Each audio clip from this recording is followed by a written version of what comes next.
अद्भुत और ऐतिहासिक कार्यक्रम में हमारे बीच यहां मंच पर उपस्थित भारतीय जनता पार्टी की प्रदेश के अध्यक्ष सांसद आदरणीय बीडी शर्मा जी सौभाग्य से आज हमारे बीच पधारे हमारे केंद्रीय मंत्री नर्मदा पुत्र आदरणीय प्रहलाद सिंह पटेल जी, मुरैना से वर्चुअली जुड़े हुए मध्य प्रदेश के हमारे गौरव केंद्रीय मंत्री आदरणीय नरेंद्र सिंह तोमर जी, ग्वालियर से हमसे जुड़े हुए युवा और ऊर्जावान नेता हमारे केंद्रीय मंत्री आदरणीय ज्योतिरादित्य सिंधिया जी, गुवाहाटी से हमारे साथ जुड़े, सिंधिया जी दिल्ली से जुड़े हैं, गुवाहाटी से हमारे साथ जुड़े हुए केंद्रीय मंत्री आदरणीय फग्गन सिंह कुलस्ते जी, हमारी सांसद यशस्वी सांसद दीदी प्रज्ञा सिंह ठाकुर जी, वरिष्ठ नेता और वरिष्ठ विधायक आदरणीय भाई रामेश्वर शर्मा जी, गोविंदपुरा की हमारी विधायक बहन श्रीमती कृष्णा गौर जी, आज जिस कार्यक्रम को इस रूप में हम देख रहे हैं और जो उपलब्धियां हमने हासिल की है उसका श्रेय अगर किसी को जाता है तो वो है हमारे नगरीय विकास मंत्री आदरणीय भूपेंद्र सिंह ठाकुर जी। मैं उनको बधाई देता हूं सबको। आदरणीय भूपेंद्र सिंह जी, उनकी टीम, मनीष जी, निकुंज जी, बाकी सभी साथीगण, प्रदेश भर में जुड़े हुए मेरे मंत्रिमंडल के साथीगण, आदरणीय विधायकगण, आदरणीय सांसदगण और लाखों की तादाद में अलग अलग स्थानों पर इकट्ठा मेरे प्रिय बहनों, भाइयों, भांजे भांजियों, दोनों हाथ जोड़ के आप सबको प्रणाम करता हूं, आप सबको नमस्कार करता हूं। सचमुच में आज का दिन अद्भुत दिन है। अभी भूपेंद्र सिंह जी गिना रहे थे, योजना उन्होंने बनाई, एक के बाद एक लगभग 22,000 करोड़ रुपए के कामों का प्रारंभ, शिलान्यास, लोकार्पण या विजन के साथ प्रस्तुतिकरण हुआ है। मैं समझता हूं अपने आप में एक अद्भुत और ऐतिहासिक घटना है। अद्भुत और ऐतिहासिक घटना। हमारे प्रधानमंत्री जो हमारी प्रेरणा है, जिनका मार्गदर्शन सदैव हमें मिलता है, और सचमुच में यह भारत का सौभाग्य है, 135 करोड़ जनता का सौभाग्य है कि प्रधानमंत्री जी के रूप में हमको नरेंद्र मोदी जी मिले हैं। एक वैभवशाली भारत, एक गौरवशाली भारत, एक संपन्न भारत, एक समृद्ध भारत, एक विकसित भारत के निर्माण के काम में वो लगे हुए हैं। और संकल्प शक्ति देखिए प्रधानमंत्री जी की। 2014 में अगर उन्होंने मंत्र दिया स्वच्छता का, तो हम भोपाल में रहने वाले भी जानते थे। पहले भोपाल में अगर किसी दफ्तर में हम चढ़ते थे और कोने अगर देखते थे सीढ़ियों के पास वाले, तो पान की पीक से रंगा हुआ होता था। हम कोई चीज खाते थे, गर्व के साथ छिलका या पैकेट सांस से नीचे फेंक देते थे कि मुझे किसी की परवाह नहीं है।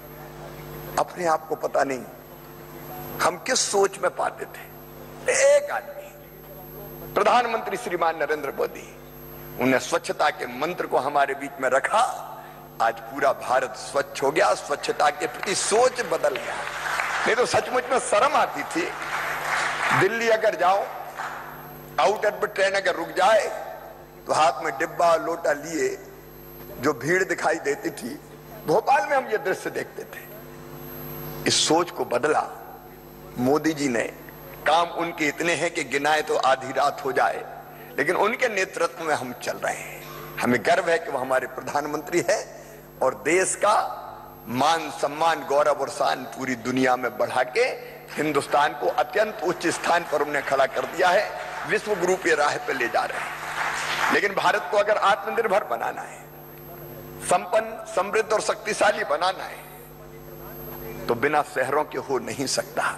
शहर प्रदेश का, प्रधानमंत्री जी का भी कहना है, शहर प्रदेश का चेहरा होते हैं, शहर विकास का, ग्रोथ का इंजन होते हैं, शहर रोजगार प्रदान करते हैं।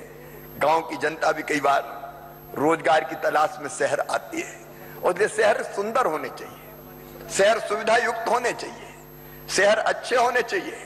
जरा याद करो 15 साल पहले के मध्य प्रदेश के शहरों को, मैं केवल आलोचना के लिए नहीं कह रहा, लेकिन 50 साल एक पार्टी ने राज किया मध्य प्रदेश में, 50 साल, 15 साल पहले के शहर देख लो क्या हालत थी, सड़कों की हालत, पेयजल की हालत, बीच में जो बहते नाले, मलजल समेटे हुए, मच्छर और मक्खियां भिन भिनाते हुए, जिस तरह के दृश्य हम देखते थे, बिजली नहीं, पानी नहीं, सड़कें नहीं, बुनियादी सुविधाएं नहीं, नगरों को नर्क बना दिया था कांग्रेस के उस शासनकाल में। और मैं सचमुच में अगर कहूं तो बंटा ढार किया था, और 93 से लेके 2003 तक वो काल था बंटा ढार 1, और बंटा ढार 2 भी आया 2019 में हमारे बीच में, तब सारे काम ठप्प कर दिए गए थे। लेकिन 15 सालों में मुझे कहते हुए गर्व है, भारतीय जनता पार्टी की सरकार ने लगातार प्रयास किया। हमने सड़कों के विकास के लिए, अधोसंरचना के विकास के लिए, पहले मुख्यमंत्री अधोसंरचना 1 लेके आए, उसमें हमने सड़कें बनाई, गौरव पथ बने अलग अलग शहरों में। फिर मुख्यमंत्री अधोसंरचना 2 हम लेके आए, अब मुख्यमंत्री अधोसंरचना 3 लेके भी हम आए हैं, जिससे शहरों को बुनियादी आवश्यकताओं के लिए हम पैसे दे सकें, सड़कें बना सकें, हम फुटपाथ बना सकें, हम पार्क बना सकें। और केवल इतने नहीं, एक बार जरा सोच के देखिए, मैं अपने प्रिय प्रदेशवासियों को कहना चाहता हूं, भारतीय जनता पार्टी की सरकार के पहले कभी शहरों की पेयजल की योजना 50 साल में नहीं बनाई गई।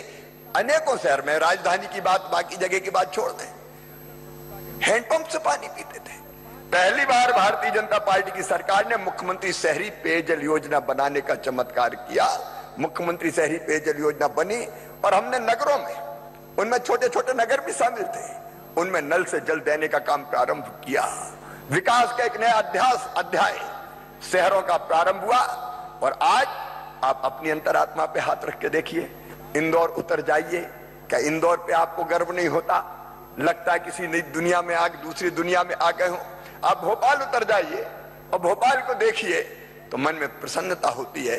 और केवल इंदौर और भोपाल की बात नहीं कर रहा, आज मुझे गर्व है 20 जो टॉप के शहर है स्वच्छता में, उनमें 20 में से जो अगर देखें 20 में से 4 शहर मध्य प्रदेश के हैं। हमारे छोटे छोटे शहरों ने भी चमत्कार किया, छोटे छोटे शहरों में उनने अपना अलग स्थान बनाया है। शहरी विकास का एक नया अध्याय भारतीय जनता पार्टी की सरकार ने मित्रों प्रारंभ किया। और अब आज जो आपने देखा, क्या वो चमत्कार नहीं लगता? कहां तो एक सरकार थी जो ये कहती थी हमारे पास विकास के लिए पैसा नहीं है, वो यही कह रहे 1.25 साल, मामा खजाना खाली कर गया। इनका मामा कोई औरंगजेब था जो लूट लाट के ले गया कहीं? कभी भी पैसा मांगो, पैसा नहीं है, मामा खजाना खाली कर गया। मेरे प्रिय मित्रों, अब ये बताओ ये पैसा कहां से आ रहा है? 22,000 करोड़, 22,000 करोड़ रुपया आज हमने अलग अलग योजना आपने देखी। और ये तो अलग तरह की योजनाओं के लिए, प्रहलाद जी और बीडी शर्मा जी आप सब बैठे, ये सीवेज के लिए, क्योंकि हर एक शहर में 411 शहरों में अब गंदा मलजल का पानी खुले नालों में नहीं बहेगा। कितनी बीमारियां फैलती है, शर्म आती कई बार देखते हुए। ये वो मलजल है, सब सीवेज से जोड़ दिया जाएगा, इसको ट्रीट किया जाएगा, इसको शुद्ध किया जाएगा, और जो शुद्ध किया हुआ ट्रीटेड वाटर है वो बाग बगीचों में और किसान के खेतों में दे दिया जाएगा, तो पानी का भी हम बेहतर उपयोग कर लेंगे। ये सीवेज के लिए पैसा, ये पैसा पेयजल की योजनाओं के लिए। सीवेज भी सभी 411 शहरों में, पेयजल भी सभी 411 शहरों में जहां योजना बन गई, बाकी बात नहीं कर रहा। जो वंचित रह गए, शहर के बड़े हिस्से वंचित रह गए, शुद्ध पीने का पानी, ये हमारा संकल्प है। ये पैसा है पार्कों के विकास के लिए, ये पैसा है विशेष प्रकार के कामों के लिए। रेगुलर पैसा प्रहलाद जी अलग से आएगा जो नगर निगम नगर पालिका शहरों का रहता है, रामेश्वर, ये मत समझ लेना कि अब इसके अलावा नहीं मिलेगा। ये तो हमारी विजन और सोच का प्रकटीकरण है जो प्रधानमंत्री जी के मार्गदर्शन में हम कर रहे हैं। लेकिन भूपेंद्र सिंह जी यहाँ बैठे दिन और रात, वो और उनकी टीम सकारात्मक सोच को लेकर काम कर रही है और इसलिए आज हमने इतनी योजनाएं लॉन्च की है। एक तरफ विकास, और विकास में सब तरह का विकास, सड़कें, पार्क, फुटपाथ, सीवेज, पेयजल, परिवहन, सारी चीजें इसमें सम्मिलित है। तो एक तरफ भी विकास का काम निरंतर चलेगा, लेकिन केवल विकास का काम नहीं। देखिए, प्रधानमंत्री जी ने हमको 5 मंत्र दिए। पहला मंत्र था उनका, नगर राज्य के विकास का चेहरा बने। हम इन कार्यक्रमों के द्वारा उनके इस मंत्र को क्रियान्वित करने का काम कर रहे हैं। दूसरा मंत्र था, यहां जीवन जीना, शहरों में जीवन जीना सभी के लिए आसान हो। अलग अलग योजनाएं और सुविधाएं विकसित करके हम शहरी जिंदगी को आसान बनाने का काम कर रहे हैं। तीसरा मंत्र था उनका, हर नगरवासी को बेहतर से बेहतर जीवन की गुणवत्ता मिले। हम योजनाओं के माध्यम से उनके इस मंत्र को भी साकार कर रहे हैं। चौथा मंत्र उनका, शहर के आकार भले ही बढ़ जाएं, लेकिन असमानताएं कम होनी चाहिए। गरीब को भी शहर में जीने का अधिकार और सुविधाएं मुहैया कराना चाहिए। और 5वां मंत्र उनका, शहर ऐसा हो जहां गरीब से गरीब भी आत्मसम्मान के साथ अपना जीवन यापन कर सके। और इसके लिए जो हमने विजन विकसित किया, ऐसा शहर जो अपने आप में संपूर्ण हो और विकसित हो, ऐसा शहर जो स्वच्छ हो, साफ हो, सुंदर हो, सुनियोजित हो, ऐसा शहर जहां कोई भूखा ना सोए। ये संकल्प है कि जहां कोई भूखा ना सोए, कोई बेघरबार ना रहे, कोई बेरोजगार ना रहे। ऐसा शहर जहां कोई बच्चा अनाथ ना घूमे। रेलवे स्टेशन हो, बस स्टैंड हो, हमारे कुछ मासूम बच्चे अलग अलग परिस्थितियों के कारण हमको अनाथ दिखाई देते हैं या भीख मांगते दिखाई देते हैं। हम इस कलंक से शहरों को मुक्त करना चाहते हैं। ऐसा शहर जहां हर नागरिक पौधारोपण के काम में और स्वच्छता के काम में लगा हो। ऐसा शहर जहां ईज ऑफ डूइंग बिजनेस और ईज ऑफ लिविंग हो। ऐसा शहर जो केवल अमीरों की गगनचुंबी अट्टालिकाओं के लिए ना जाना जाए, बल्कि गरीबों को भी अवसर और उनके सपनों को भी जगमग होने का मौका दे। एक ऐसा शहर जो केवल सीमेंट कंक्रीट का जंगल ना बने, अपितु उसमें स्नेह भी हो, प्रेम भी हो, आत्मीयता भी हो। ऐसा शहर जहां सरकार के साथ समाज की शक्ति मिले और शहर का नक्शा बदलकर हम रख दें। ऐसा शहर जिन्हें देश ही नहीं पूरी दुनिया में अग्रणी बनाने के लिए लोगों में जोश, जुनून और जज्बा हो। और ऐसा शहर जो पूरी तरह से सुरक्षित हो हमारी माताओं बहनों के लिए और बेटियों के लिए भी।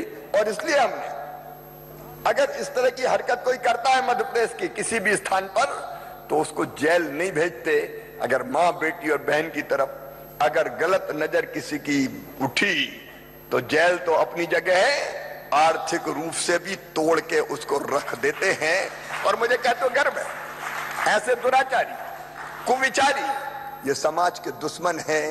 इनको सामान्य जीवन जीने का हक और अधिकार नहीं है। एक नहीं, अनेकों प्रयास इसके लिए हमने किए।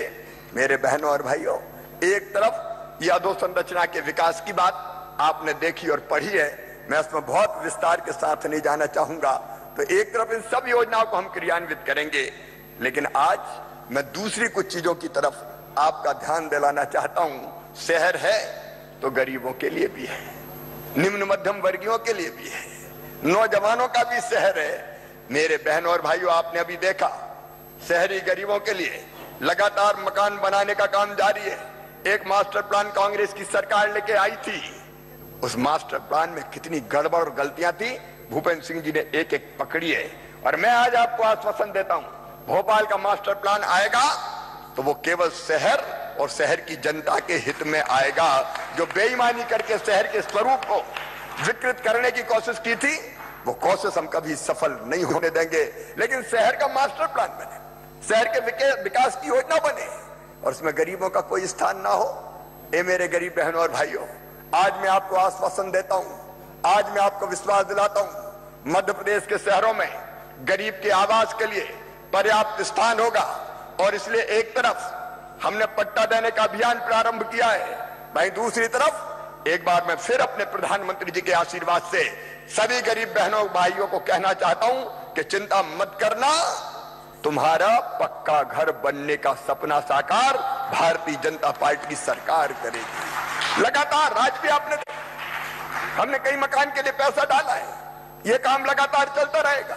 और एक बात और मैं कहना चाहता हूं, बीएलसी घटक को हम वजन देंगे, मतलब आपके पास रहने की जगह, आपको जहां पट्टा दिया है, जहां आप रहते हैं, भाई आपको मकान बनाने के लिए पैसा दिया जाएगा ताकि आप अपना मकान वहां बना सके। और ये काम हम तेजी से करेंगे। प्रधानमंत्री जी ने जो सपना देखा है 2024-25 तक हर गरीब का अपना घर हो, मेरे बहनों और भाइयों, हम अगर सरकार चला रहे हैं तो इस सपने को पूरा करने के लिए सरकार चला रहे हैं। अभी आपने कुछ बहनों और भाइयों को सुना, जब अपना घर बनता है तो कितना आनंद और प्रसन्नता होती है, बच्चों के चेहरे पर भी कैसी खुशी चमकती है। इसलिए सबका आवास, सबके लिए पट्टा। अरे भाई, धरती पर पैदा हुआ है तो इतना हक तो है उसका कि रहने की जमीन का टुकड़ा उसका अपना हो।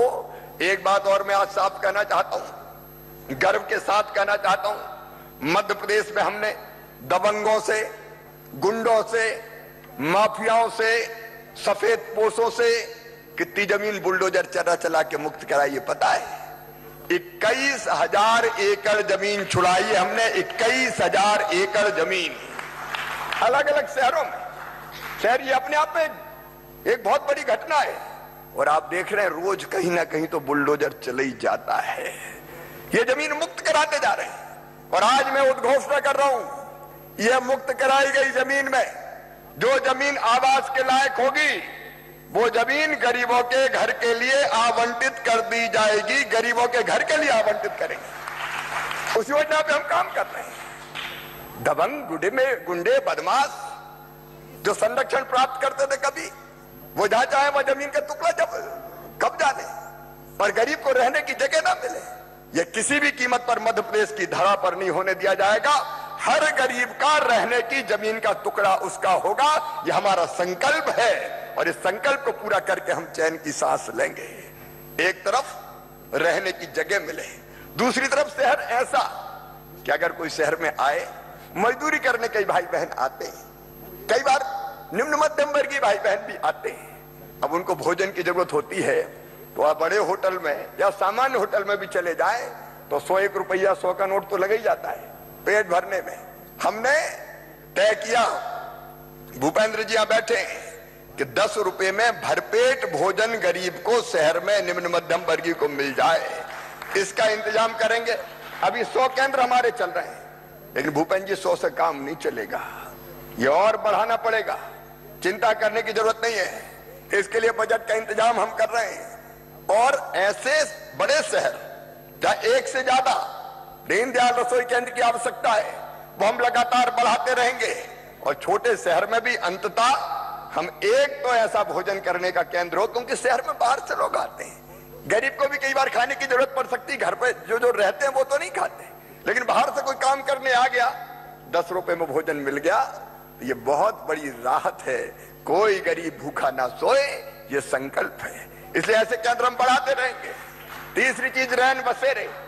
भोपाल में कई बार कई शहरों में मैंने घूम कर देखा है, अनेकों शहरों में गया है, मुझे गया हूं, मुझे कहते हुए मैं बधाई देता हूं भूपेंद्र जी आपकी टीम को कि कई जगह मैंने रैन बसेरों में जाके देखा कि सोने की ठीक व्यवस्था है कि नहीं।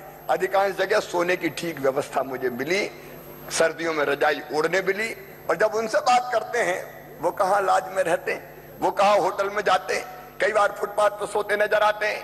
हमारा एक संकल्प और है, कलेक्टर भोपाल और बाकी मित्र जानते हैं, जब मैं रेलवे स्टेशन देखने गया था तो मैंने देखा कुछ लोग फुटपाथ पे थे। हमने तय कर दिया मध्य प्रदेश में कोई फुटपाथ पे नहीं सोएगा। उस समय अस्थायी टेंट लगा के भी सर्दी के दिनों में हमने पलंग और बिस्तर उपलब्ध कराने की कोशिश की थी।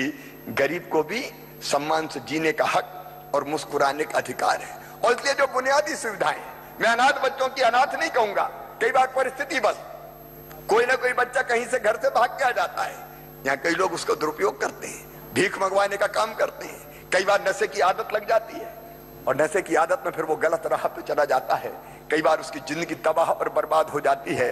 और इसलिए हमने अब फैसला किया है कि हम समझाएंगे, वो जो हम कोशिश करते हैं, लेकिन कई बच्चे जिनको आदत नशे की लग जाती है वो फिर भाग जाते हैं, लेकिन हम कोशिश करेंगे ऐसा कोई बच्चा बिना आश्रय के ना रहे। उसके लिए आश्रय स्थल कई जगह हमने बनाए हैं ताकि उसकी पढ़ाई लिखाई की व्यवस्था भी हम कर पाए, उसका कपड़ा, उसका भोजन, उसकी पढ़ाई लिखाई, उसकी बाकी व्यवस्थाएं ये हम ठीक से कर लें। एक और जरूरत है, शहरों में रोजगार की जरूरत। मेरे बहनों और भाइयों, मैंने कहा शहर ग्रोथ के इंजन हैं, तो शहर में कई बार रोजगार के लिए आते हैं। महानगर देख लें, दिल्ली देख लें, मुंबई देख लें, वैसे इंदौर, भोपाल, ग्वालियर, जबलपुर देख लें, आसपास के लोग रोजगार के लिए आते हैं। और अभी प्रहलाद जी कह रहे थे स्ट्रीट वेंडर योजना की, प्रधानमंत्री को धन्यवाद, प्रधानमंत्री जी को इतनी अच्छी योजना बनी पीएम स्ट्रीट वेंडर योजना। मेरे बहनों और भाइयों, आप कल्पना कीजिए, भोपाल में हमने देखा कोई फल वाला, कोई सब्जी वाला, कोई चाय की दुकान वाला, कोई खोमचे वाला, कोई पॉलिश करने वाला, छोटे मोटे काम धंधे फुटपाथ पे बैठ के करते हैं। उनको अगर सब्जी भाजी खरीदने के लिए पैसा चाहिए तो पठानी ब्याज पे, ऊंची ब्याज की दरों पे वो रुपया लेते हैं किसी से उधार, और जितना कमाते हैं उससे आधे से ज्यादा केवल ब्याज देने में चुका देते हैं। एक महीने में अगर 100 रुपया लिए तो 125 130 रुपया उससे वसूल कर लिए जाते हैं। ये पीएम स्ट्रीट वेंडर योजना ऐसी है। मैं सभी स्ट्रीट वेंडरों को आश्वस्त करता हूं, हम लिस्टिंग करेंगे, हम रजिस्ट्रेशन करवाएंगे, और प्रहलाद जी हम यूनिक कार्ड भी उनके बनाएंगे, और धीरे धीरे हर स्ट्रीट वेंडर को, आपने देखा 5 लाख से ज्यादा को दे चुके, 1 लाख से ज्यादा को आज हम दे रहे हैं, उनके खाते में आज हमने पैसे डाले, 1,15,000 या कितने अभी हमने डाले। मैं आश्वस्त करता हूं, छोटा मोटा काम धंधा करने वाले शहरी भाइयों, फुटपाथ पे सामान बेचने वाले, चाय के ठेले वाले, पान की गुमटी वाले, खोपचे वाले, छोटे मोटे किराने की दुकान वाले, मोची हो, अलग अलग व्यवसाय में छोटे मोटे कामों में लगे हो, ये 10,000 रुपया आपके लिए संजीवनी बनेगा। आपका काम धंधा चलाने के लिए हम धीरे धीरे सबको लाभान्वित करेंगे। और कितनी अच्छी योजना है, 10,000 लो, साल भर में वापस करो बिना ब्याज के, जितने लेना है साल भर में उतने ही देना है, और 10,000 वापस कर दो तो 20,000 ले लो, 20,000 वापस कर दो तो 50,000 ले लो। अरे धीरे धीरे ऐसी तो समृद्धि की राह प्रारंभ होती है। और मुझे गर्व है स्ट्रीट वेंडर योजना में मध्य प्रदेश पहले नंबर पर है। लेकिन हम केवल स्ट्रीट वेंडर की बात नहीं कर रहे हैं, रोजगार की इतनी योजनाएं। मेरे नौजवान मित्रों को मैं कहना चाहता हूं, एक ने अनेकों योजनाएं। अभी मुख्यमंत्री युवा उद्यम क्रांति योजना हमने प्रारंभ की, और उस योजना में हमने तय किया नौजवान बच्चे जिनको अपना व्यवसाय शुरू करना है, छोटी मोटी इंडस्ट्री डालना है, तो 1 लाख से लेकर 50 लाख रुपए तक का लोन उसको मिलेगा, और उसकी गारंटी सरकार लेगी, क्योंकि गारंटर कौन है? सरकार गारंटी लेगी। हम इंटरेस्ट सब्सिडी मतलब उसका ब्याज भरवाने का काम करेंगे, 7 साल तक हम ब्याज का 1% उसका भरवाने का काम करेंगे। अभी इंदौर में कार्यक्रम हुआ स्टार्टअप्स का, सम्मानित प्रधानमंत्री जी जुड़े थे, चमत्कार कर रहे हैं अपने शहर के बच्चे। और शहरों में भी, छोटे छोटे शहरों में अलग अलग स्टार्टअप्स जो उन्होंने प्रारंभ किए। आपको पता है 26 जनवरी से लेके, और 4-5 दिन पहले जब वो कार्यक्रम संपन्न हुआ था, 26 जनवरी से लेके अब तक वो बच्चे जिनके पास आइडिया था, इनोवेटिव आइडिया, लेकिन पैसा लगाने नहीं था, हमने जो योजना बनाई उसमें 750 करोड़ रुपया इन बच्चों के आइडियाज पे इन्वेस्टर ने लगा दिया, और हमने नई स्टार्टअप की नीति बना दी। तो स्ट्रीट वेंडर से लेके, अगर इनोवेटिव आइडिया कोई तुम्हारे पास है, कचरा प्रबंधन से लेके किसी भी काम का, तो बच्चों चिंता मत करना, तुम्हें कैपिटल वेंचर फंड से राशि दिलाएंगे, किसी इन्वेस्टर से राशि दिलाएंगे, तुम्हारे सपनों को किसी भी कीमत पर मरने नहीं दिया जाएगा। मध्य प्रदेश में हमने एक चीज और शुरू की, हर साल एक दिन हम रोजगार दिवस के रूप में मनाते, हर महीना एक दिन रोजगार दिवस के रूप में। और आज मैं कहना चाहता हूं बच्चों को, निराश होने की आवश्यकता नहीं है, सरकारी नौकरी केवल एक विकल्प है, लेकिन आप जानते हो सबको सरकारी नौकरियां नहीं दी जा सकती, और इसलिए हमने तय किया रोजगार दिवस। आपको पता है 12 जनवरी को, इसी साल 12 जनवरी को 5 लाख 24,000 बच्चों को स्वरोजगार का लोन दिला के उनका काम धंधा प्रारंभ करवाया। फिर 16 फरवरी को 5,04,000 को, फिर 31 मार्च को 3,33,000 को, और अब फिर अगला रोजगार दिवस हमारा प्रारंभ होने वाला है। तो 2 लाख से ज्यादा तो इसी महीने हम दिलवा देंगे और हर महीने यह कार्यक्रम आयोजित करेंगे ताकि अपने रोजगार काम धंधे से लग सके। भूखे भजन ना होए गोपाला, धर लो अपनी कंठी माला, रोटी के लिए रोजगार तो चाहिए। तो शहर रोजगार के केंद्र भी बने, ये कोशिश हम लगातार कर रहे हैं। मेरे बहनों और भाइयों, अभी एक चीज और थी, अवैध कॉलोनी, वो एक समस्या थी। अब कई जगह शहरी भाई और बहन, मध्यम वर्ग के लोग, निम्न मध्यम वर्ग के लोग जिंदगी भर की कमाई से जैसे तैसे उन्होंने एक प्लाट खरीदा, प्लाट खरीद के मकान भी बना लिया। जब मकान बना तब रोका टोकी भी नहीं हुई और बाद में कहा कि ये कॉलोनी तो अवैध है। कहां जाएगा वो आदमी? और हमने फैसला किया हम नई अवैध कॉलोनी नहीं बनने देंगे, पूरी नियम प्रक्रिया से बने। कोई भी बिल्डर गड़बड़ कर दे ये अब नहीं होगा किसी भी कीमत पर। लेकिन पुरानी जितनी अवैध कॉलोनी थी हमने सबको वैध करने का फैसला किया है और इसकी एक सुनियोजित नीति बनाई है, उसके अंतर्गत वैध करने का काम होगा। अब कई बार इन कॉलोनियों में सड़क नहीं बन सकती, यहाँ पीने का पानी नहीं आ सकता, यहाँ बिजली का कनेक्शन नहीं दिया जा सकता। आज मैं ये फैसला आपके सामने जाहिर कर रहा हूं कि कॉलोनी विकास नियम 2021 के अंतर्गत जिनको अवैध कॉलोनी कहा जाता है उनमें भी हम बिजली के वैध कनेक्शन देंगे, उनको अंधेरे में नहीं रखेंगे। अभी इधर उधर से डाल डूल के जैसे तैसे जलाते हैं, ऐसे काहे को जलाए? सीधे औपचारिक रूप से वैध बिजली का कनेक्शन ले, उसका भी हमने प्रावधान कर दिया है। शहरों में सभी परमिशंस बिना किसी दिक्कत के निश्चित समय सीमा में मिल जाए, इसके लिए भी हमने कई ऑनलाइन व्यवस्था बनाई है। आज उसके विस्तार में मैं नहीं जाऊंगा, लेकिन जैसे हमने तय किया भवन अनुज्ञा, मकान बनाने की परमिशन की समय सीमा पहले 30 दिन थी, घटा के अब केवल 15 दिन कर दी है ताकि लोगों को दिक्कत ना हो, शहरों में कोई परेशानी ना हो। इसके हर संभव प्रयास हम करेंगे। शहरों का गौरव दिवस, मैं आज सभी शहरवासी जुड़े हैं, उनसे निवेदन करना चाहता हूं। प्रधानमंत्री जी भी हमेशा कहते हैं कि अपने शहर का विकास अगर करना है तो केवल सरकार नहीं कर सकती, सरकार के साथ साथ समाज को भी जुटना होगा। इसलिए हमने तय किया है मध्य प्रदेश में हर शहर का हर गांव का गौरव दिवस बनेगा। और आज मुझे कहते हुए प्रसन्नता है, कई 31 शहरों में तो गौरव दिवस बन चुके और बाकी सबने गौरव दिवस की तैयारी कर ली है। इंदौर का गौरव दिवस का दिन तय हो गया है, भोपाल का गौरव दिवस का दिन तय हो गया है। मैं समाज को आज अपील करना चाहता हूं कि सरकार अपनी तरफ से कोई कसर नहीं छोड़ेगी, लेकिन आपके शहर के गौरव दिवस में आप जरूर सम्मिलित होइए, तय कीजिए। और गौरव दिवस का मतलब वो 3 दिन का भी हो सकता है, वो 5 दिन का भी हो सकता है। शहर की विशेषताएं, शहर का इतिहास, शहर की ऐतिहासिक चीजें, उनका दर्शन कराना और शहर में हम अपने तरफ से क्या कर सकते हैं। कई गांवों ने तो आंगनबाड़ियां गोद ले ली और किसानों ने आंगनबाड़ियों में अनाज भर दिया कि कुपोषण दूर करने के लिए हमारी तरफ से ये ले लो। मैं एक बात और कहता हूं, शहरी आंगनबाड़ी अगर ठीक करनी है तो हम शहर में निकल के क्या खिलौने इकट्ठे नहीं कर सकते? एक बार निकल जाएं कि आंगनबाड़ी के बच्चों को खिलौने दे दो, जिनके पास जरूरत से ज्यादा है वो उन बच्चों को दे दें जिनके पास खिलौने नहीं है। ये अभियान भी हम प्रारंभ करने वाले हैं और मैं खुद भी हाथ ठेला लेके शहर में निकलूंगा बच्चों के लिए खिलौना इकट्ठा करने के लिए। क्यों हमारी कोई जवाबदारी नहीं है क्या अपने शहर के लिए, शहर के विकास के कामों के लिए, अपने बच्चों के लिए? कई जगह हमने आनंद केंद्र शहर में प्रारंभ किए हैं, जिसके पास जरूरत से ज्यादा हो वो रख जाए और जिसको जरूरत हो वो ले जाए। अगर 4 जोड़ी आपके पास 4 स्वेटर रखी है, आपको 2 ही की जरूरत है तो 2 रख दो उनके लिए जिनके पास स्वेटर नहीं है। मैं उनको दीनहीन नहीं कह रहा, लेकिन ये आपसी सामंजस्य का भाव, ये आत्मीयता और स्नेह का भाव, ये हमारे शहर को आगे बढ़ाएगा और अलग स्थिति में ले जाएगा। इसलिए ऐसे अनेकों नए इनिशिएटिव हमने शुरू करने का फैसला किया है।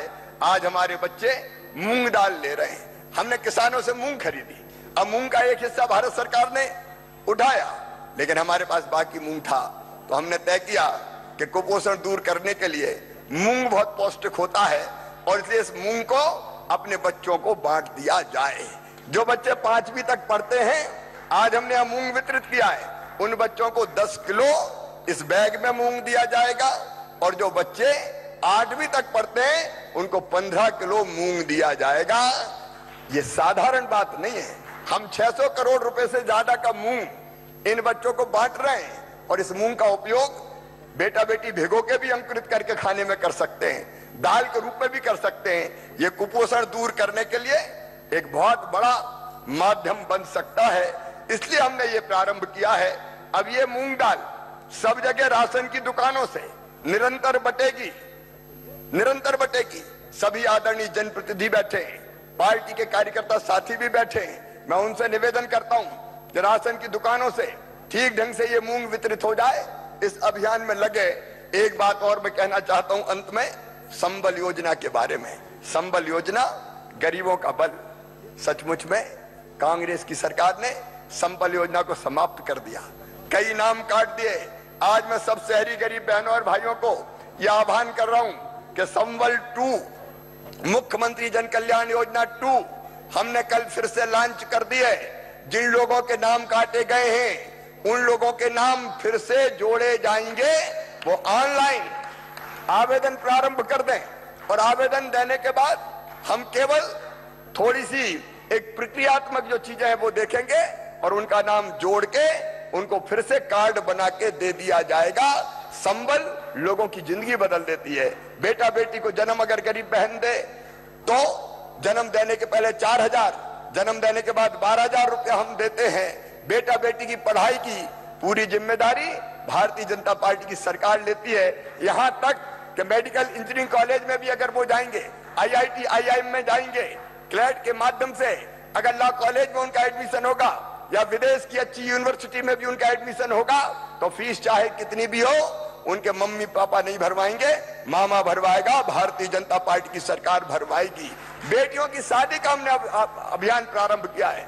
मैं अभी ये शहरी क्षेत्र में कहना चाहता हूं, भूपेंद्र जी मैं आपको भी कहना चाहता हूं कि अभी तो कोई चुनाव की आचार संहिता नहीं है, जब तक नहीं है, और ये तो ऑनगोइंग स्कीम है, अगर हो तो भी की जा सकती है। अरे कोई बेटी धन के अभाव में फी की शादी क्यों हो, हमने 55,000 रुपए का प्रावधान कर दिया है। कई जगह धूमधाम से शादियां हो रही है, समाज और अपनी तरफ से कई चीजें उसमें जोड़ के देती है। ये कन्या विवाह योजना भी लगभग बंद कर दी गई थी, कई के तो विवाह हो गए थे तो भी उनको पैसा नहीं दिया गया। ये योजना फिर से चालू कर दी गई है। एक नहीं ऐसे अनेकों, संबल योजना में अनेकों ऐसे कंपोनेंट है। जैसे कल ही हमने 600 करोड़ रुपए से ज्यादा बांटे। किनको बांटे?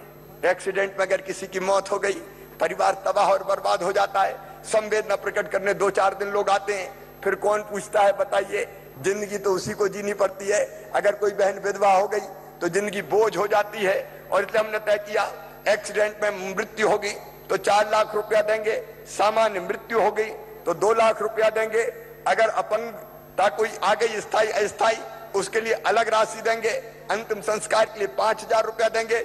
जो ईज ऑफ लिविंग की बात प्रधानमंत्री जी ने कही है, गरीब की जिंदगी को आसान बनाने का काम वो इस संबल योजना के माध्यम से हो रहा है। और इसलिए मैं अपने सभी जनप्रतिनिधियों को भी ये कहना चाहता हूं कि संबल योजना में ऑनलाइन रजिस्ट्रेशन का अभियान प्रारंभ हो रहा है, इसमें भी आप भाग लें। संजीवनी क्लिनिक की बात आई, आपने देखा भी, ये संजीवनी क्लिनिक सचमुच में छोटी मोटी बीमारियों के लिए संजीवनी बन जाएंगे। हर एक को हमीदी अस्पताल, जयप्रकाश अस्पताल जाने की जरूरत नहीं है।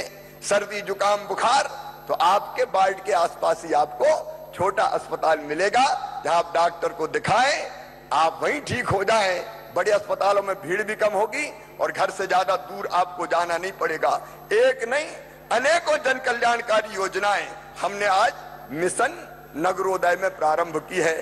अंत में केवल इतनी अपील करना चाहता हूं, ए मेरे शहरी भाइयों और बहनों, नगर में रहने वाले मेरे नौजवान साथियों, रहवासी संघों, व्यापारी संघों, में सबको अपील करना चाहता हूं, अपना शहर है, अपना गौरव होना चाहिए। सरकार कोई कसर नहीं छोड़ेगी, लेकिन मैं फिर अपील कहता हूं, सरकार के साथ समाज खड़ा हो जाए, आप खड़ा हो जाए, आप खड़े हो जाए, समाज से भी लग जाए, जनप्रतिनिधि लग जाए, अलग अलग तरह के संगठन लग जाए, तो देखिए मध्य प्रदेश के शहर दुनिया में अलग चमकेंगे और प्रधानमंत्री जी फिर मध्य प्रदेश को नंबर 1 बताएंगे।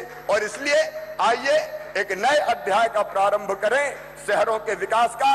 पैसे की कमी नहीं है, पुरानी सरकार कंगली होगी जो कहती थी पैसे नहीं है। मैं आज कह रहा हूं हमारे पास पैसे की कोई कमी नहीं है। विकास के लिए हम धन की कमी नहीं आने देंगे।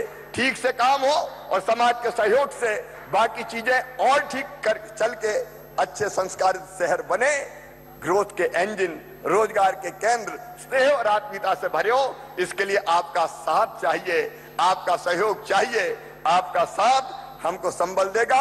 आप हमें साथ दें, हम आपको विकास देंगे। आप हमें समर्थन दें, हम आपको परिवर्तन देंगे। बहुत बहुत धन्यवाद। प्रणाम, नमस्कार।